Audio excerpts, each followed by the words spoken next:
Hello friends, आज की इस वीडियो लेक्चर में हम जीके के कुछ महत्वपूर्ण और एग्ज़ाम ओरिएंटेड क्वेश्चंस आपके साथ डिस्कस करेंगे जो कि हमारे आने वाले बीएसएफ, सीआईएसएफ, कांस्टेबल जीडी के एग्ज़ाम के लिए काफ़ी महत्वपूर्ण हैं। सभी क्वेश्चंस आपको हिंदी और इंग्लिश दोनों लैंग्वेज में अपीयर होंगे और इनकी पीडीएफ के लिए आप हमारे टेलीग्राम ग्रुप को ज्वाइन कर सकते हैं, जिसका लिंक डिस्क्रिप्शन बॉक्स में दिया हुआ है। दोस्तों, सेशन काफ़ी इंपॉर्टेंट है, इसीलिए वीडियो को अंत तक देखिए और अधिक से अधिक लाइक कर दीजिए। शुरू करते हैं आज का पहला प्रश्न। दोस्तों, पहला प्रश्न है, which of the following deserts is rich in gold reserve. निम्नलिखित में से किस रेगिस्तान में सर्वाधिक मात्रा में स्वर्ण भंडार यानी कि सोना जो होता है गोल्ड रिजर्व पाया जाता है? तो इसका आंसर है अटाकामा डेजर्ट। दोस्तों, अटाकामा डेजर्ट में सर्वाधिक मात्रा में गोल्ड रिजर्व पाए जाते हैं और अटाकामा डेजर्ट साउथ अमेरिका में चिली नामक देश में स्थित है। ठीक है, और यह पूरे वर्ल्ड का सबसे शुष्क स्थान माना जाता है, driest place on the earth. अगर आपसे ये क्वेश्चन पूछा जाता है तो आप लिखेंगे अटाकामा डेजर्ट। बढ़ते हैं अगले प्रश्न की ओर। अगला प्रश्न है, which country is the largest producer of wheat. तो कौन सा देश गेहूं का सबसे बड़ा उत्पादक है? दोस्तों, देश की बात हो रही है तो चाइना जो है वो गेहूं का सबसे बड़ा उत्पादक देश है और सेकंड नंबर पे कौन है? इंडिया। ठीक है, तो व्हीट का सबसे बड़ा प्रोड्यूसर कौन है? चाइना है, और राइस का भी सबसे बड़ा प्रोड्यूसर चाइना है और सेकंड नंबर में इंडिया है। तो ये क्वेश्चन एग्जाम में पूछे जाते हैं, इनको ध्यान रखिए। अगला प्रश्न है, the study of mountains is known as. तो माउंटेन होते हैं जो पहाड़ या फिर पर्वत होते हैं, उनकी स्टडी को क्या कहा जाता है? दोस्तों, study of mountains is called orology. Option number C is right answer. और दोस्तों, कैंसर के अध्ययन को, जो बॉडी में डिजीज होती है कैंसर, उसके अध्ययन को ऑन्कोलॉजी कहा जाता है और बर्ड्स यानी कि जो चिड़ियाँ होती हैं उनके अध्ययन को ऑर्निथोलॉजी कहा जाता है। इतनी बात यहाँ से याद रखेंगे। बढ़ते हैं अगले प्रश्न की ओर। Name the longest lake in India. तो भारत की सबसे लंबी झील कौन सी है? ये रिपीटेडली पूछा जाने वाला क्वेश्चन है। तो दोस्तों, भारत की सबसे लंबी झील है Vembanad lake. Option number D, Vembanad झील भारत की सबसे लंबी झील है जो कि इंडियन स्टेट ऑफ केरला में स्थित है और केरला की भी सबसे बड़ी झील है। ऑप्शन नंबर डी इसका राइट आंसर हो जाएगा। बढ़ते हैं अगले प्रश्न की ओर। Which of the following states has the maximum area of mangrove forest. निम्नलिखित में से किस राज्य में मैंग्रोव वन का सबसे अधिक क्षेत्र है? दोस्तों, मैंग्रोव वन होते हैं सदाबहार वन, ठीक है ना। तो पश्चिम बंगाल में, ऑप्शन नंबर डी, पश्चिम बंगाल या फिर वेस्ट बंगाल में मैंग्रोव वन का सबसे अधिक क्षेत्रफल है। इंडिया का जितना भी मैंग्रोव कवर है उसका 42.45% जो है वो पश्चिम बंगाल में आता है। तो इसलिए इसका आंसर हो जाएगा ऑप्शन नंबर डी, पश्चिम बंगाल। अगला प्रश्न है, which are the oldest mountains in India. तो भारत के सबसे पुराने पहाड़ या फिर सबसे पुराने जो माउंटेन रेंज है वो कौन सी है? दोस्तों, अरावली के पर्वत जो है वो भारत के सबसे पुराने पर्वत हैं। ऑप्शन नंबर डी, सी इसका राइट आंसर हो जाएगा। और यह दोस्तों, अरावली के पर्वत किस प्रकार के पर्वत हैं ये भी एग्जाम में पूछा सकता है। तो यह फोल्ड माउंटेन्स, जिनको हिंदी में वलित पर्वत कहा जाता है, यह फोल्ड माउंटेन टाइप के पर्वत हैं। ठीक है, इसको ध्यान रखेंगे। अगला प्रश्न, the Pulitzer prize is associated with which of the following. तो पुलित्जर पुरस्कार जो है वो किस क्षेत्र में उत्कृष्ट प्रदर्शन के लिए दिया जाता है? दोस्तों, जर्नलिज्म यानी कि पत्रकारिता के क्षेत्र में उत्कृष्ट प्रदर्शन करने पर यूएस की जो कोलंबिया यूनिवर्सिटी है उसके द्वारा पुलित्जर पुरस्कार दिया जाता है। ये क्वेश्चन भी एग्जाम में पूछा जाता है कि पुलित्जर प्राइज जो है किसके द्वारा दिया जाता है? तो कोलंबिया यूनिवर्सिटी के द्वारा दिया जाता है। ऑप्शन नंबर सी इसका राइट आंसर है। अगला प्रश्न है, ACTH hormone is secreted from. दोस्तों, जो ACTH हार्मोन होता है उसका फुल फॉर्म होता है एड्रिनोकॉर्टिकोट्रोपिक हार्मोन। एड्रिनोकॉर्टिकोट्रोपिक हार्मोन यह कहाँ से स्रावित होता है? दोस्तों, यह पिट्यूटरी ग्लैंड से स्रावित होता है। ऑप्शन नंबर सी, पीयूष ग्रंथि, जिसको कि मास्टर ग्लैंड भी कहा जाता है। तो ACTH हार्मोन जो है वो पिट्यूटरी ग्लैंड से निकलता है। ठीक है दोस्तों, ऑप्शन नंबर सी इसका राइट आंसर है, इसको ध्यान रखेंगे। अगला प्रश्न है, which of the following amphibians lack tongue. तो निम्नलिखित में से किस उभयचर के पास जीभ नहीं होती है? ठीक है दोस्तों, एम्फीबियंस क्या होते हैं? जो पानी और लैंड यानी कि वाटर और लैंड दोनों में रहते हैं और इनको एक मॉइस्ट इन्वायरमेंट चाहिए होता है सर्वाइव करने के लिए। जैसे कि आपने देखा होगा मेढक, स्नेक, ये सब एम्फीबियंस होते हैं। ठीक है, तो इनमें से ऐसा कौन सा एम्फीबियंस है जिसके पास टंग नहीं होती है? दोस्तों, इक्थियोफिस जो है एक प्रकार का एम्फीबियंस है जिसके पास टंग नहीं होती है।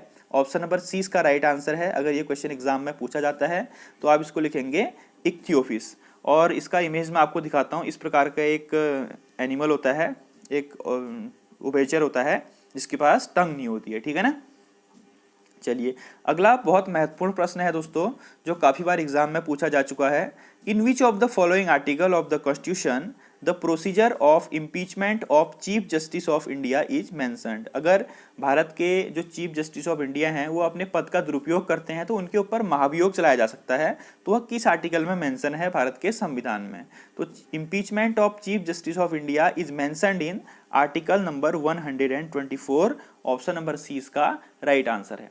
अगर आपसे एग्जाम में पूछा जाता है कि impeachment of chief justice of India is related to which article, तो आप बोलेंगे दोस्तों आर्टिकल 124। प्रेजेंट में हमारे 47th चीफ जस्टिस हैं, चीफ जस्टिस ऑफ इंडिया। ये नंबर याद कर लीजिए कौन से नंबर के हैं, ये भी पूछा जा सकता है। 47th चीफ जस्टिस हैं शरद अरविंद बोबड़े। क्या नाम है उनका? शरद अरविंद बोबड़े। और इससे पहले जो थे रंजन गोगोई, उनको अब राज्यसभा का मेंबर बना दिया गया है प्रेसिडेंट के द्वारा नॉमिनेशन के थ्रू, ठीक है। अगला प्रश्न है दोस्तों, solar cells work on the principle of. दो जो सोलर सेल होती हैं, ठीक है, इसको कोशिकाएं गलत हो गया है हिंदी ट्रांसलेशन में। जो सौर सेल देखे होंगे आपने, जो कि सूर्य की ऊर्जा से चलते हैं, वो किस सिद्धांत पर कार्य करते हैं? तो फोटोवोल्टिक प्रभाव या फिर फोटोवोल्टिक इफेक्ट के प्रकाश का जो वोल्टीय प्रभाव होता है उसके प्रिंसिपल के ऊपर कार्य करते हैं। तो ये बहुत ही इंपॉर्टेंट क्वेश्चन है। ऑप्शन नंबर ए इसका राइट आंसर है। जो सोलर सेल्स होती हैं वो फोटोवोल्टिक इफेक्ट के ऊपर वर्क करती हैं। अगला प्रश्न है दोस्तों, Khan Abdul Ghaffar Khan was also known as. तो खान अब्दुल गफ्फार खान का उपनाम क्या था? तो उनका उपनाम है फ्रंटियर गांधी, ठीक है ना, सीमांत गांधी उसको हिंदी में बोलते हैं, या फिर फ्रंटियर गांधी। इन्होंने महात्मा गांधी के साथ जो है अंग्रेजों के खिलाफ लड़ाई लड़ी थी। और 1930 में 1930 ईस्वी में इन्होंने खुदाई खिदमतगार नामक एक संगठन बनाया था, इसको कि लाल कुर्ती संगठन भी कहा जाता था, ठीक है ना। तो अगर आपसे कभी एग्जाम में पूछा जाता है कि खुदाई खिदमतगार जो पार्टी थी उसकी स्थापना किसने की थी, तो आप बोलोगे खान अब्दुल गफ्फार खान, जिनको कि फ्रंटियर गांधी कहा जाता था। अगला प्रश्न है, an element that does not occur in nature but can be produced artificially. एक ऐसा तत्व जो प्रकृति में पैदा नहीं होता है, नेचुरली नहीं पाया जाता है, लेकिन उसको हम आर्टिफिशियली या फिर कृत्रिम रूप से उत्पन्न कर सकते हैं। तो इसका आंसर है प्लूटोनियम। प्लूटोनियम दोस्तों एक रेडियो एक्टिव एलिमेंट है जिसको कि हम Pu से प्रदर्शित करते हैं, और इसका जो एटॉमिक नंबर होता है वो होता है 94। ये प्राकृतिक रूप से नहीं पाया जाता है, लेकिन हम इसको आर्टिफिशियली क्या कर सकते हैं? प्रोड्यूस कर सकते हैं। Option number C is right answer. दोस्तों अगर वीडियो अच्छी लग रही है तो प्लीज वीडियो को लाइक कर दीजिए।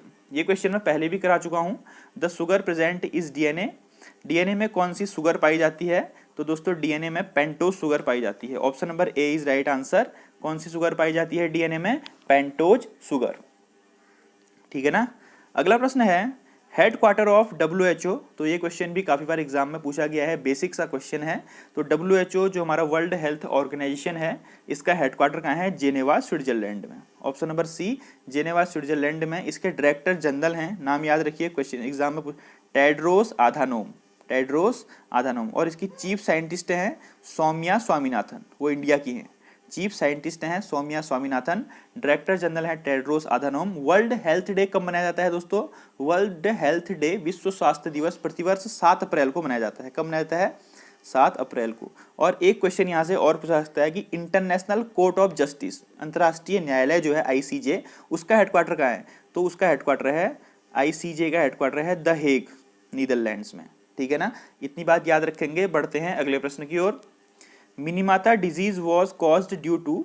तो जो मिनीमाता रोग होता है वो किसके कारण होता है? जब हमारी बॉडी में दोस्तों जो मरकरी होता है, पारा होता है, इसकी पॉइजनिंग हो जाती है किसी न किसी कारण से। अगर इंडस्ट्रियल वेस्ट का पानी हम पी लेते हैं या कोई भी और रीज़न होता है, उसकी वजह से जब हमारे ब्लड में मरकरी की मात्रा बढ़ जाती है या मरकरी पॉइजनिंग हो जाती है, तो उसे मिनीमाता रोग होता है, और यह हमारी बॉडी को काफ़ी बुरी तरह से प्रभावित करता है। तो ऑप्शन नंबर सी है मरकरी, जिसका फॉर्मूला Hg होता है, ठीक है ना। तो मरकरी की जो पॉइजनिंग हो जाती है उससे मिनीमाता डिजीज कॉज होता है। अगला प्रश्न है electrocardiograph is used to measure. तो ईसीजी का फुल फॉर्म भी याद कर लीजिए। इलेक्ट्रोकार्डियोग्राफ होता है, ये हमारी हार्ट की रिदम को, हृदय स्पंदन को मेजर करने के लिए प्रयुक्त किया जाता है। और दोस्तों ब्रेन की इलेक्ट्रिकल एक्टिविटी को या फिर ब्रेन के रिदम को चेक करने के लिए एक होता है ईईजी, ठीक है ना। ईसीजी अलग चीज है और ईईजी अलग चीज है। ईईजी का फुल फॉर्म होता है इलेक्ट्रोइंसेफेलोग्राम। क्या होता है? इलेक्ट्रोइंसेफेलोग्राम। यह ब्रेन की एक्टिविटी को चेक करने के लिए किया जाता है। ईसीजी हार्ट की एक्टिविटी के लिए, ईईजी ब्रेन की एक्टिविटी के लिए, ठीक है। दोस्तों अगला क्वेश्चन है which scientist wrote a book called a brief history of time. तो ये बुक काफ़ी बार एग्जाम में पूछी जाती है क्योंकि इसको लिखा है स्टीफन हॉकिंग ने, जो प्रसिद्ध हमारे साइंटिस्ट थे जिनकी अब मृत्यु हो चुकी है, Stephen Hawking. Option number D is right answer. तो a brief history of time लिखी थी स्टीफन हॉकिंग के द्वारा। तो दोस्तों ये थी हमारी आज की वीडियो। इसी प्रकार की वीडियो मैं आपके एग्जाम तक लाते रहूँगा। इसको अधिक से अधिक शेयर कर दीजिए और वीडियो को जितने लोग देख रहे हो एटलीस्ट उतने लोग लाइक कर देना। Thank you, have a nice day. जय हिंद, जय भारत।